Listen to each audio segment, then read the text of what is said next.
السلام علیکم دوستو یہ گناہ لذت بھری چیز ہے.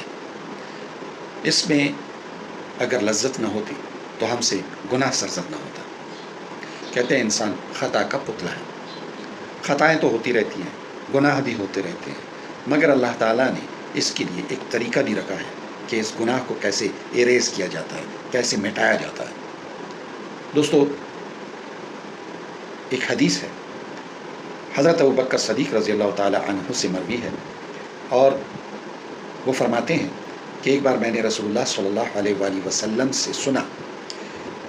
وہ فرما رہے تھے اور یہ مفہوم ہے اس حدیث کا کہ رسول اللہ صلی اللہ علیہ وسلم فرما رہے تھے کہ جب بھی تم لوگوں سے کوئی گناہ سرزد ہو جائے تو فوراً استغفار کرتے ہوئے تم لوگ اچھی طرح سے وضو کریں.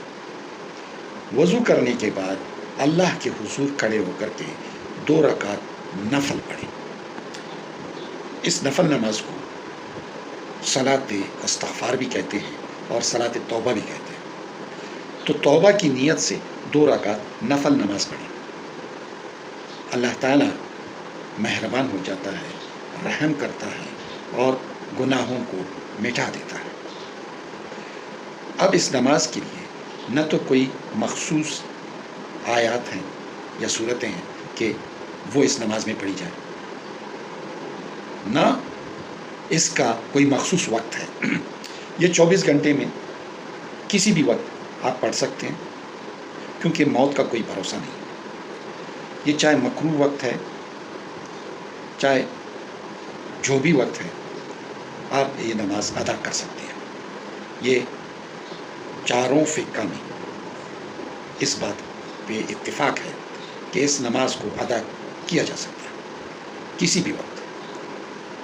تو دوستو یہ بہت بڑی غنیمت ہے اپنے گناہوں کو مٹانے کے لیے کہ ہم صلاۃ توبہ کریں، صلاۃ استغفار پڑھیں، اور اس نماز میں ہم اللہ تعالیٰ سے رو رو کر اپنے گناہوں کی معافی مانگیں.